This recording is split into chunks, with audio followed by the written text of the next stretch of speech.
All right, guys, let's see how far we can get with lesson 2.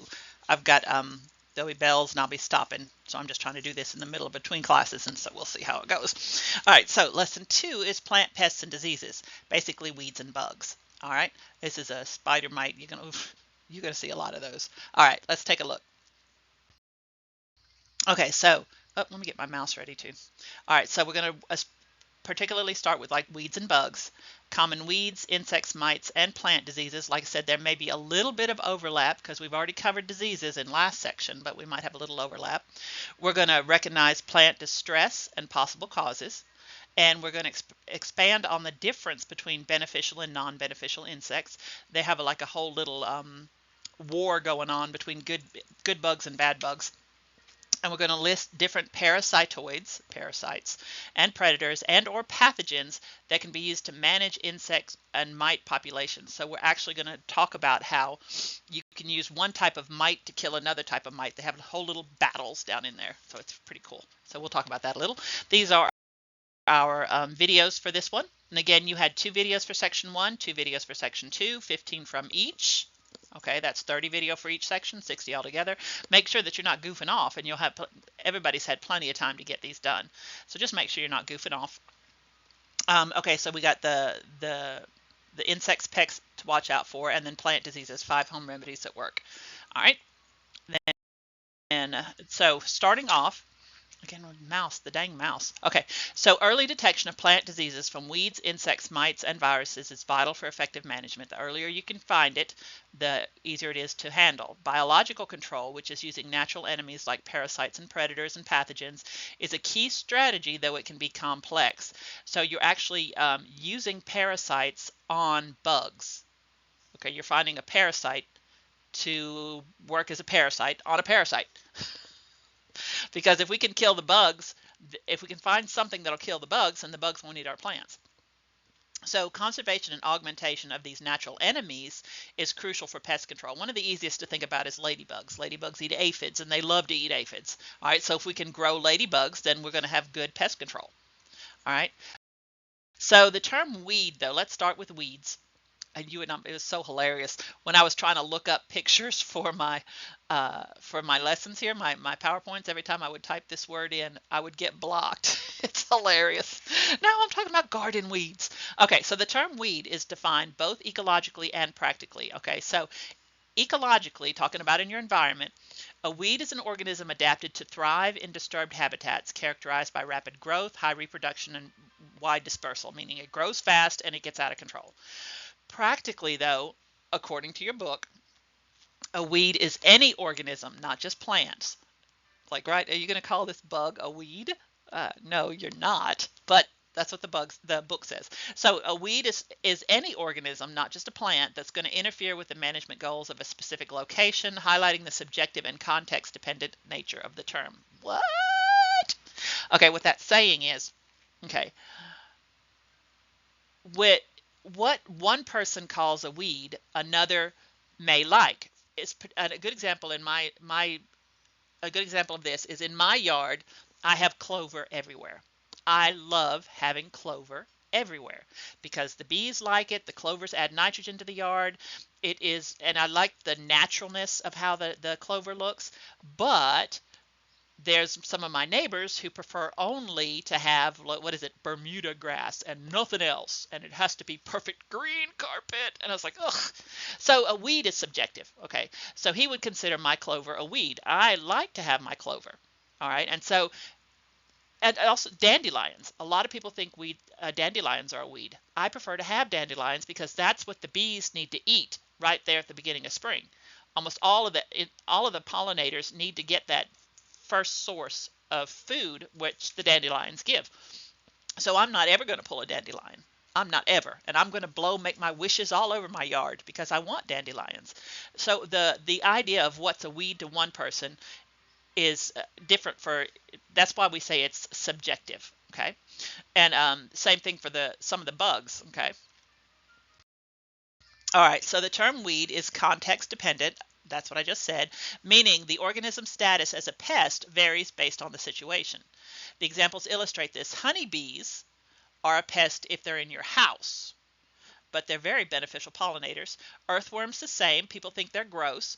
They may disrupt the native habitats, but they are very beneficial to agriculture. And the dandelions, people say, are unsightly. Okay, but they're very useful for the pollinators and foragers. Not to mention, little kids just love to make wishes on those dandelion pluffs. I mean, they're just the cutest thing in the world. And even beneficial organisms like rhizobium. Rhizobium is the bacteria that does the nitrogen fixation. Okay, even that can become undesirable if the conditions change. Like if you already have like too much nitrogen going on, it can burn the plants up. So calling something, just saying this is a weed, is not accurate, because what is a weed for one is not for another. So we just have to think about it. But the weeds themselves, to characterize them, if we've got to put a label on them, they're characterized by undesirable traits that are going to interfere with human objectives. Like I said, nature doesn't mind them at all. We're the ones who get angry about them. Okay, so the examples include dandelions disrupting lawn aesthetics. I mean, how does your lawn look? And it's like, yo, you just let it be natural. Sandburrs, okay, those aren't any fun at all. Those are prickers. Causing painful contact. Burdock sticking to clothing. Box elder, which will shred debris and clog your gutters. And then toxic plants like poison ivy harming humans. Okay, again, nature couldn't care less. It's just that this stuff bugs the humans. All right, so the primary negative impact of the agricultural weeds, I'm not talking just yard, I'm not just talking your lawn right now. I'm talking in general, like if you're growing a field or whatever. This is the competition with the crops, which will reduce the yield. Okay, so if you have, like I said, if I was growing clover in a field of wheat, the clover might take the room that I needed for the wheat to grow, and that would be a problem because it's the competition part. The competition is often attributed to the resource depletion, meaning water, light, or nutrients, and the exact mechanisms are complex, so they might include allelopathy. We talked about that once. Chemical inhibition. It's like allelopathy is like the way the plants can talk to one another with pheromones. Okay, we learned it a while ago, but allelopathy is the plants talking to one another. Or they may attract crop pests and diseases. All right, so those are all the different things that can happen. The main reason why weeds are considered negative. And then we need to distinguish between interspecific and intraspecific. Okay, look at these two words. Inter and intra. Okay, inter is the competition between the weed and your crop. Okay, two different competitions. Intra-specific is the crop versus crop competition. Okay, so inter is two different things. Intra is one thing fighting against itself. Some of the weeds, like horse nettle, are toxic to livestock. I went ahead and put this up here. It's kind of pretty looking. Okay, this horse nettle, but of course it's toxic to livestock. So if you are growing cows, pigs, horses, you don't really want to have this happening. Other stuff like henbit can harbor pathogens, and essentially the agricultural weeds are going to hinder crop growth through the various and poorly understood competitive interactions. When we are trying to pit one plant against the other, it's very poorly understood. We get it wrong a lot. Like anytime that we've tried to control an ecosystem, like when we try to introduce biological controls, we did it once. When I get to it in a minute, let me get past the weeds and stuff and get on into the bugs, because we have done some serious mess ups that because we don't understand the close interactions within the ecosystem. We think we understand, but there's bits that we miss, and we get it wrong a lot. And when we get it wrong, we make a huge mess. All right, so that's kind of what this is talking about here, because we don't really understand it well. Now, the agricultural weeds, again, we're talking about the ones growing in our big fields, not just in our yards. Okay, the agricultural weeds share characteristics with ecological weeds. Ecological is just in the ecosystem. All right, agricultural means it's in our field. Okay, the characteristics they share are where's my mouse again? There it is. Rapid germination, fast growth, prolific reproduction, and leading to persistent seed banks, meaning once it gets established, it's going to go and go and go and go and go. These traits are desirable for our crops.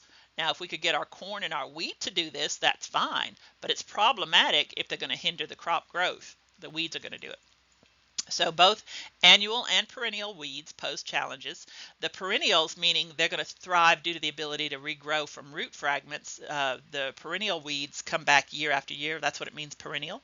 Annual means 1 year. Perennial means it comes back year after year. And so if you have perennial weeds, okay, one of the problems is it's coming back from root fragments, okay, which is we actually make it when we till the garden. The way we till up the garden, that means taking the machines and busting up the dirt. Our tilling processes actually make this worse. All right, and many of the crops were originally, many of our crops, the crops we actually use and pay money for, most of them were originally domesticated weeds, meaning both wheat and corn and tomatoes were initially wild weeds. And broccoli, Brussels sprouts, that was a weed. Kale was a weed. All of those things, and we just decided we liked them, and so we grew them on purpose. That's the only thing that made them not a weed anymore, is the fact that we're growing it on purpose. Anything we grow on accident, anything we don't want there, we call a weed. If we're growing it on purpose, it could be the exact same plant. If we want it there, it's not a weed. If we don't want it there, it's a weed. Okay, so they're often associated with being non-native. Now, this is another problem. Non-native or invasive species, meaning they were introduced to a new area and then spread aggressively, out competing the native plants. This is a real problem. There are a lot of native plants who are going extinct because invasive plants are taking all of their nutrients. All right, so invasiveness is often due to the absence of natural controls like predators and diseases. They go to a new place and there's nothing around to kill them. All right, and then or favorable environmental conditions in the new habitat. This Dyer's woad, this is example down here. Okay, this little thing right here. All right, it shows that what's happening here about being invasive. In the eastern U.S., okay, it lives there naturally and it does fine. It does exactly what it's supposed to. But it is becoming very invasive in the western U.S. because of the climate similarity, and it doesn't have the pathogens or predators, meaning what animals would eat it. It doesn't have it on the western side, and so it's becoming invasive. It's overgrowing. Where on the eastern United States, because we have natural controls in mechanism, whatever animal eats it or whatever, the environment of maybe the winter is colder on the east than it would be on the west, and so maybe the colder winter keeps it under control, but it's not a problem in the east. On the western U.S., it is a problem, and it's the exact same plant. So the subjectivity, meaning, try again. The subjectivity of the weed is shown in the black locust. Okay, black locust, which I've got it on the next slide, it's locust meaning not the grasshopper. Not the grasshopper. I'm talking about a plant that's called locust. Okay, it's considered invasive in the northeastern United States, but it is native elsewhere. Okay, so it depends on where it's from, and I've got that, like I said, I've got that on the slide next. I can't remember the specifics about it, but it's in the picture on the next slide. Same this one, this Phragmites, has subtle genetic, where are we at? Down here. Subtle genetic differences that can drive the invasiveness, because there's a North American variety that's fine, okay, but there was a European variety that got introduced and caused a whole big mess. Okay, so it's just small, slight genetic differences, and depends on whether it's a mess or not. So this highlights that even within the same species, minor genetic variations can significantly alter plant behavior and impact the ecosystems. However, it is important to remember that non-native is not always bad. Okay, non-native is not required for characteristics for something to be called a weed. You can have native weeds. There's a lot of weeds that are natives, like ragweed, and sunflowers are native, and the artichokes and the milkweeds. Okay, they're all native. Okay, most of them have not invaded new habitats. They're living just where they always have. They continue to occur in disturbed habitats in any particular region. So here's this black locust that we're talking about. Okay. Again, not the grasshopper. Okay, black locust is native to the Appalachian and Ozark Mountains. That's where it lives. That's where it's fine. That's where it behaves perfect. Okay, but in the Northeast, like Massachusetts and places like that, it invades fields and grasslands and open woodlands and can increase the soil nitrogen levels, which threaten the native plants. Even if you are adding nitrogen to the soil, if the plants that live there are not used to having nitrogen, you're going to kill them. All right, so like I said, it's perfectly fine to have this plant in the Appalachians and the Ozark Mountains, but you put this up in Massachusetts and Connecticut, it's messing up stuff. And here's that Australis one, okay, commonly known as the common reed. The North American variety is not invasive. It's perfectly fine, but the European variety is highly invasive, non-native grass. It outcompetes the natives. Okay, now here's the ragweed, what makes everybody sniffly in the fall. It's a flowering plant, part of the aster family. It is a native species where it grows, okay, but it's not invaded any new habitats, but it still sucks to have it around. Okay, it is not invasive, it's not non-native, it's 100% native, but it still sucks. All right, especially if you're allergic to that pollen. All right, y'all, we were talking about weeds. Now we're going to talk about weeds being pests, and now we're going to talk about mammals being pests. Lots of little mammals, because especially the ones who like the salad, we are growing salads, right? So you've got your deer, you've got your rabbits, other rodents like this star-nosed mole, and even birds are considered pests, because I don't know why we've got listed with the mammals. They are not a mammal, but you know what I'm saying. All right. And they can adapt to any control measures we have, which makes them persistent, especially moles. If you're trying to get moles out of your garden, they are really, really hard to get rid of. And rabbits as well are real hard to get rid of because they're smart enough to figure out what you're trying to do. All right, let me go to the next slide. All right, now let's move on to bugs. Okay, so while the insects are often perceived as pests, they can play crucial ecological roles. We are going to talk about a bunch of good bugs on top of everything else.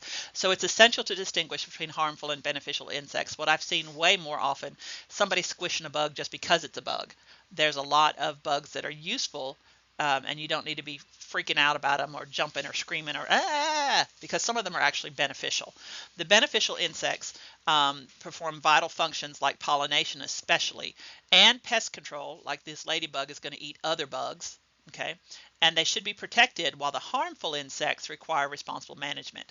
Responsible management, meaning you have to be real careful how you go about it. So these are some of the types of beneficial insects that can be used for pest management. Two main categories. You've got predators and parasitoids, meaning parasites. You either got predators or parasites. They're actually either going to go down and hunt whatever it is you're trying to kill. Like I said, you're using one bug to kill another bug. Okay, so the predators are going to directly consume the other insects, requiring multiple prey to develop, and they are free living throughout their life. So like the ladybug is going to eat the heck out of a bunch of aphids. Okay, so I think all of these are good predators. And then the parasitoids, okay, which is weird, they're going to lay eggs in or on the host. So this is a fly right here. I didn't write down what kind of fly it is, but this fly lays her eggs on this caterpillar. And then when the eggs hatch, the larvae are going to eat the caterpillar. And this is a caterpillar that kills, I want to say tomatoes. I can't remember exactly what this caterpillar eats, but you don't want this caterpillar in your garden at all. It's going to eat it up to pieces. So if you have this fly around, they're going to lay their eggs on this caterpillar, going to kill the caterpillar, and then your plants are safe. You just have to let this fly live in your yard. You can't just kill it just because you see it. It's a good fly. All right. So both the predators and parasitoids are going to play crucial roles for controlling the pest populations. Though their actions can be difficult to observe due to the small size and hidden habitats. A lot of people are going to swat this thing because it looks sort of like a mosquito. It doesn't exactly look like a mosquito, but people are going to kill it anyway, right? And people get freaked out about wasps and stuff, but they're actually pretty good as far as taking care of the garden as well. So you have to know what you're looking at before you try to kill it.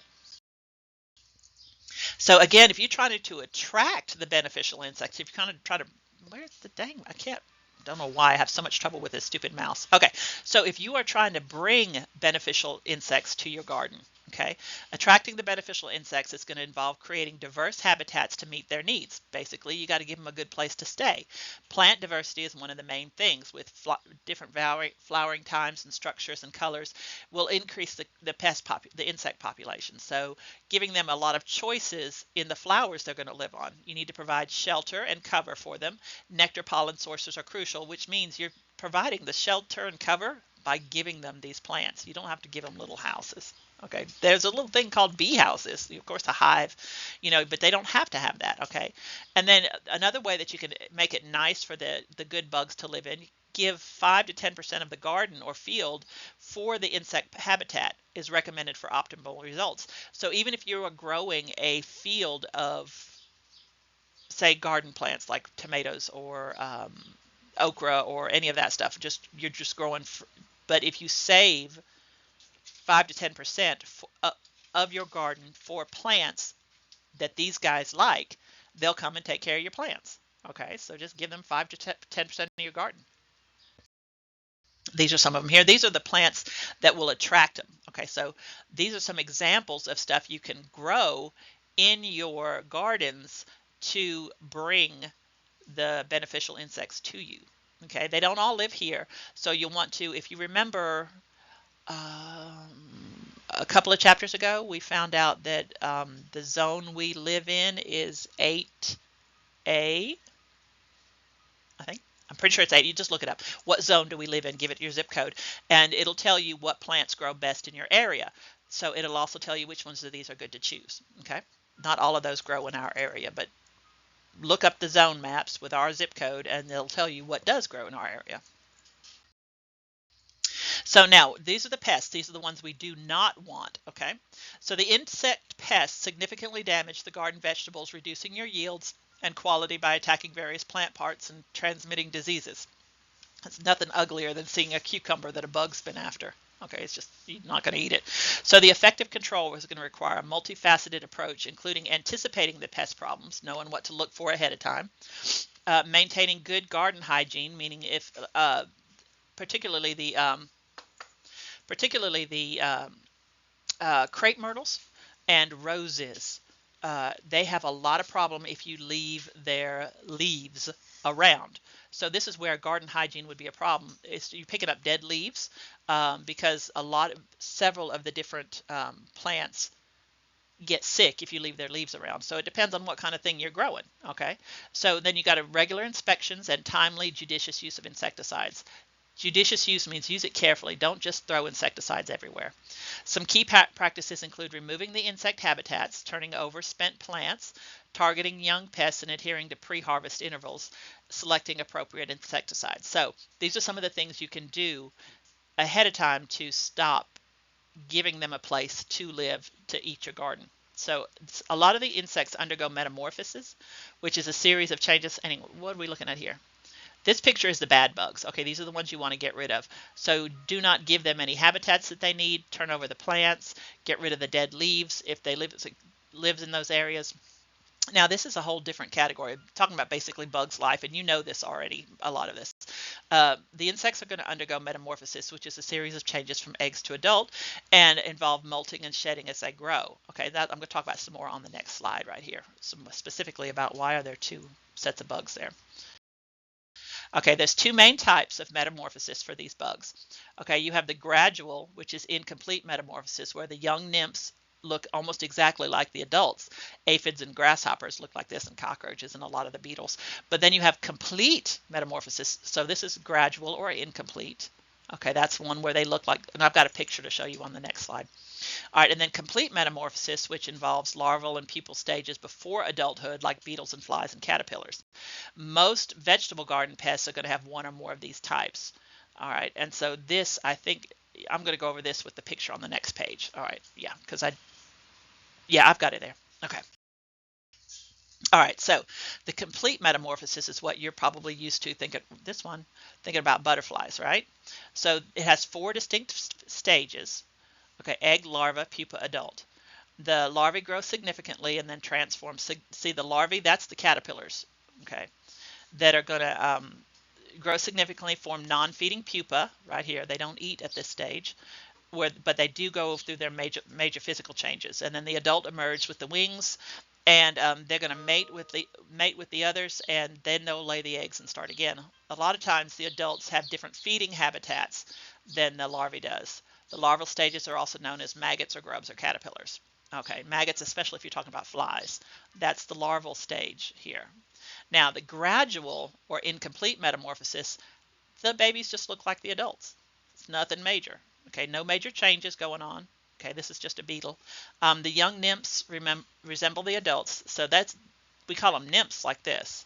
Okay, there's no nymph stage in this complete. You got egg, larva, pupa, and adult. You got young nymph, later nymph, and adult. Okay, so because they all look the same. All right, so the soil insects, if we're talking about bugs and stuff in the soil, that are going to reside in the soil during parts of their life cycle. They're going to feed on the seeds or roots or lower stems. The soil residence varies from weeks to years depending on how long that larvae lives in the ground. There's a particular cicada that can live its larval form in the ground for 17 years before it turns into an adult.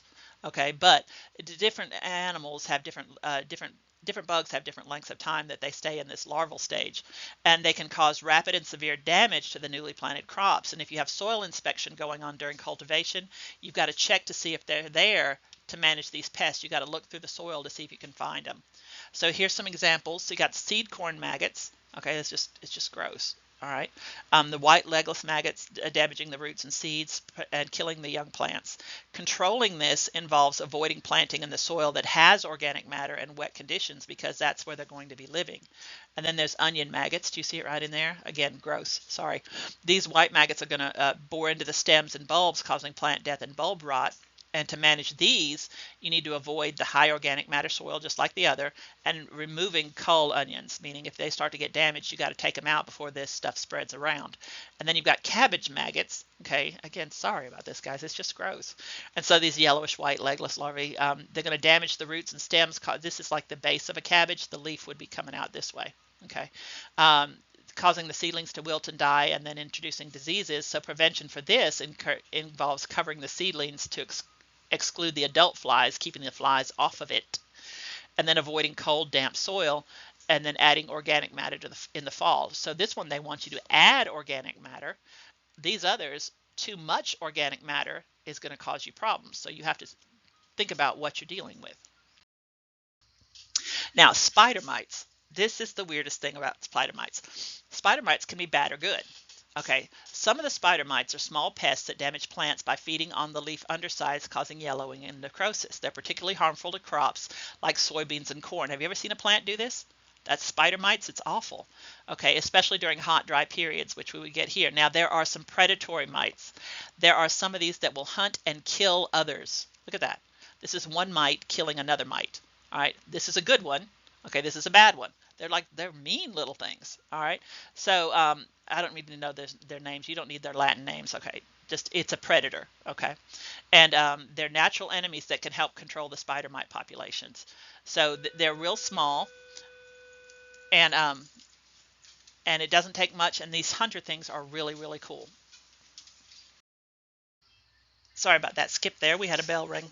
All right, so this next part, again, if you're trying to get rid of the bad bugs, we talked about one of the things you can do is get predators to those bad bugs, right? Ladybugs, and we saw those mites where one mite eats the other mite. That'll help you control the bad bugs. But the bad bugs, can also get diseases. So if you can cause a disease in the bad bug population, they'll get sick. All right, so these can be caused by microorganisms like protozoa, which are like, amoebas, bacteria, funguses, and viruses, just like the same stuff we talked about that causes diseases in section 1, right? But this time we're giving diseases to the bad bugs. All right, so fungus and viruses are the most common natural disease agents, but they typically only reduce the pest populations after you have significant damage occurred. I'm going to show you some of that in a second. But yeah, this is where no, it's not on the next slide. It's coming up a little later. But if you're going to get this to happen, again, this is trying to cause diseases in the bad bug population. But usually these diseases and pathogens aren't going to hit until you have a big, big problem already. You have a big, big, big population of these bad bugs. Then they're going to get diseases and stuff and start killing each other off. So if you're counting on this, by the time they get big enough for diseases to take over, they've already killed most of your crop. All right, so usually the population is badly damaged. Your plants are badly damaged by the time the population gets big enough to kill itself off with funguses and diseases. But we have a lot of ongoing research aiming to develop more effective biological control agents using these pathogens, meaning we've got little bacterias. I kind of halfway mentioned it in section 1. We're doing a lot of work with bacteria that we're making. It's like deep genetics, and my brain is not working for it right now, but we're able to use our genetic manipulation of the bacteria to help to fight these bad bugs. So using bacteria to help fight the bad bugs. Okay, so plant distress. Okay, this is not necessarily diseases. This is stuff that's making the plant. You know what distress means? It's just you don't feel good. It's like stress. It's like it's not going to kill you necessarily, but you certainly don't feel good. All right, so plant distress is indicated by symptoms like slow growth, discolored leaves, wilting, and rot discoloration. Healthy plant growth requires suitable conditions to protect from pests and diseases, but plant diseases are a major threat to the food production. Early identification is crucial. You need to watch to see what's happening, but traditional visual diagnosis is limited by accuracy and resource constraints. So you can see that something's wrong with your plant, but you may not be able to know. This is pretty cool. Automated detection methods. All right, I don't know if you've seen it or not, but you can actually, there's apps on the phone where you can actually take a picture of your plant and it'll tell you what's the matter with your plant and what you need to do with it and what you need to do to fix it. It'll tell you the problem and show you how to fix it. This is automated detection method. This is one of the things AI is good for. Okay, challenges still exist due to the image complexities and subtle disease indicators, but this Plant Village Kaggle database, I don't know what it means. This is probably where the AI is getting its information. All right, but it's a key resource for developing these automated systems. Again, you just take a picture of it with your phone and the phone will tell you what's the matter. Okay, that's pretty cool. Okay, now again, going back through the beneficial and non-beneficial insects, I'm not exactly sure why we're rehashing this, but here we go. Is this our summary? No, no, this isn't the summary yet. We're just going back through the beneficial and non-beneficial insects. Okay, so this is emphasizing the importance of distinguishing between good and bad insects. And the key points include, first, we need to accurately identify what we're looking at. Okay. Oh, I see why. Because we were talking about good bugs and bad bugs all the time. This whole chapter, we've been talking about good bugs and bad bugs. You've got to be able to tell the difference. All right, so first, you need to get accurate identification of the pests and natural enemies. Then you need to observe the behavior using tools like hand lenses or whatever to help you differentiate between them, especially somebody old like me. When you get old people gardening, our eyes are just bad. So you might need a little like magnifying lens or something. Conservation. Where's my mouse? Dang it, that silly mouse. Okay, so conservation. We need to preserve the beneficial insects through selective control methods, cultural, mechanical, and targeted chemical. It is essential as they naturally control pests. So if you're trying to get good bugs, you need to conserve them. You need to give them good habitats. You need to be careful when you're using pesticides because it'll kill the good bugs as quick as it'll kill the bad bugs. The broad spectrum, that's what the bad things is. The broad spectrum and persistent pesticides are going to hurt the beneficial insects as easily it'll hurt the bad ones, causing pest resurgence and secondary outbreaks. Avoiding the pesticides is critical. Systemic insecticides are also going to harm your pollinators. So if you put insecticide that just grows with the plant, it's going to kill the pollinators. If you put pesticides on top of it, it's going to kill both the beneficial and the bad. They try to get you not to be using pesticides and herbicides at all. Okay, it's better not to. And if you have to, be very selective. Okay, be very careful where you're putting it. If the pesticides are necessary, use spot treatments and choose insecticides that target specific pests, like BT for caterpillars. Okay, and so making sure that you get just exactly the right thing. And less persistent options, if because this stuff stays on the plant for a long time. Less persistent option means if you're exposed feeding insects, opt for contact insecticides with minimal persistence, like insecticidal soap or neem oil.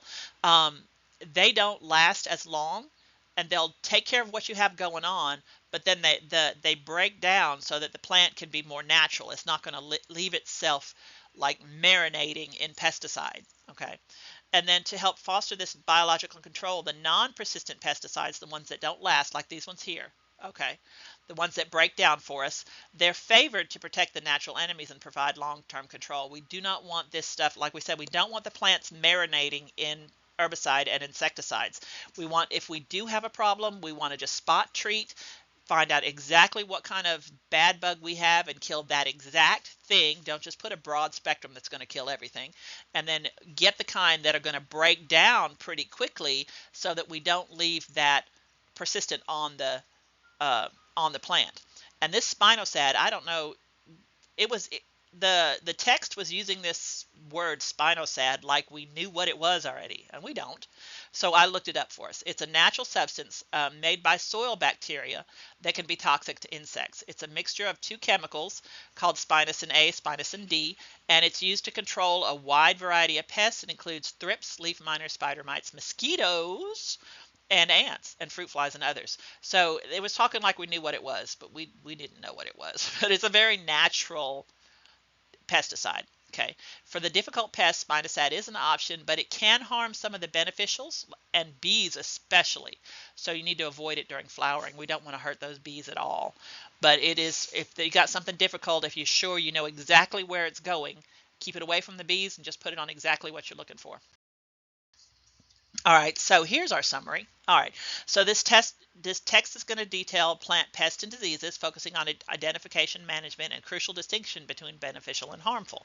So plant distress, okay, doesn't mean that it's necessarily sick. It's just something's going on. Like right there, looks like it's too much water. Okay, so early detection of plant distress, like wilting, discoloration, it's vital for effective management. And if you can find it early before anything really bad happens. Okay, and this what we have going on right here, this is good versus bad. This is biological control, emphasizing natural enemies, parasites, predators, and pathogens to control the pests. So you have these little bits here are parasitized aphids. Okay, this caterpillar, which is, do we have the name of it? Yeah, the ladybug beetles, ladybug beetle larvae, okay, have like sucked all the juices out of these aphids, and they're just little mummies of dead aphids around everywhere. I mean, it doesn't look good, but the aphids are dead and they're not eating your plants. And so this is ladybugs. Some people call them ladybirds if you're like from up north, but ladybirds and ladybugs are the same thing. They eat aphids, not just the adult, but the caterpillar itself too. And then, of course, weeds, we talked about that. They're defined as plants interfering with the management goals with context-dependent undesirability. What that means is, as we said, sometimes one person will call it a weed and one person doesn't call it a weed. That means context-dependent. Like I said, I like to have the clover in my yard, but a weed would be anything that's interfering with your goals. The characteristics includes high reproductive potential, rapid growth, and adaptability.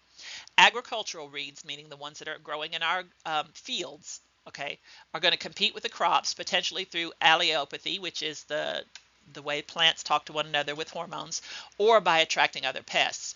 And the subjectivity of weed definition is how some weeds can be beneficial in certain contexts. Like we said, dandelions are one of the best things for the pollinators to eat first thing in the spring. A lot of people are going to do everything they can to kill the dandelions, and you shouldn't. It's very, very important for the pollinators early in the spring. And then some more, these are our mammal pests, like deer and rodents and stuff. They can cause significant damage. And then you have the beneficial insects going back through to the good ones. They play a crucial ecological role like pollinators and pest control. The predators and parasitoids are used for the biological pest management, and attracting them requires giving the habitat with flowering plants that they want. See, this is an aster, okay, and you see the bee on there. We're trying to get pollinators all over the place, okay. The insects, pests, these are the bad ones, okay. We need to they're going to reduce the crop yield and quality, especially, like I said, the cucumber ones. You get the bugs in the cucumber, and it's just the ugliest thing in the world. But controlling these is going to involve cultural practices, mechanical and biological control, and possibly some chemical applications, depending on how bad it is and how much money you have tied up in your garden. So the insects are going to undergo gradual or complete metamorphosis. Okay, we talked about that. Gradual metamorphosis is where the babies look just like the adults, but you call them nymphs. And then the complete is where you have the egg larva pupa, like you do with egg larva pupa adult that you get with the butterflies. Okay, and then you have a bunch of soil insects pests, and we talked about how to control them. All right, moving on to the mites. Ooh, the mites were fun. Okay, the spider mites. Can you imagine that? That looks like something out of a horror film. Spider mites are a very common pest, but there are predatory spider mites that are useful for biological control. And then, ooh, this is what I was trying to talk about a minute ago. This is the plant insects diseases. So it is possible that you can control some of these bad bugs with disease population, but the trouble is, like, just like any other disease, fungus, viruses, they can cause disease in the pests. But early identification is crucial because The plant disease, the pest, the insect diseases are not really going to control the insect population until the population is huge. And by then, they've already done a serious amount of damage. This is the cordyceps. Have you ever heard of the zombie fungus? Okay, that's why I put this in here. And the link is actually active if you'd like to take a look at it. The fungus is actually making the ants and other bugs that it have to deal with, they are already dead. Already dead, and the fungus makes them move to where it's a better place for the fungus. The fungus, reproduces with spores. It has to be up near top of a leaf so that the wind can take the spores. So if you get a insect population that is overpopulated, too tight in together, too packed in, they're overpopulated, that's when you're going to get this cordyceps fungus, and it spreads badly, spreads fast. The fungus actually kills one of the ants or a beetle or whatever it is, kills it, it's dead. But still, it has the capability to move. It's working its brainstem, and the fungus is making it move. It's dead already. That's why they call it the zombie fungus. All right, because the animal is dead, but the fungus is making it move. It's just creepy. All right. So, but anyway, that's a live link in there if you're curious to see it. It is just creepy. Okay. But these automatic, then going on to help get rid of our pests, the automated detecting methods, the AI off our phones, is helping us find ways to figure out exactly what's wrong with our plant and exactly what we need to do to fix it. And then again, talking to the difference between beneficial and non-beneficial, we need to distinguish between them for effective biological control. You don't want to squish the good ones. All right. And you need to preserve the natural enemies through selective control methods. It's vital. That means don't kill the ladybugs. Don't ever. Now, there is, it looks like a ladybug, but it's orange. It's not good. Okay, so you have to be careful. The ladybugs that are red are good. There's some other ones that are not good, and they look a lot like ladybugs. So you have to pay attention to what you're looking for. And you definitely want to minimize the broad spectrum pesticides. Again, that just kills everything. Okay, the broad spectrum, that means it kills everything. All right, you do not want to use those ever. All right, because it's going to kill the good stuff as well as the bad stuff. And so what we need to do instead is where's the mouse? There it is. We need to use very specific pesticides, look at what we have, and kill just that. Okay, applying them in spot treatments. This is recommended. All right, and that is the end of section 2. All right, so we'll talk to you guys later. All right.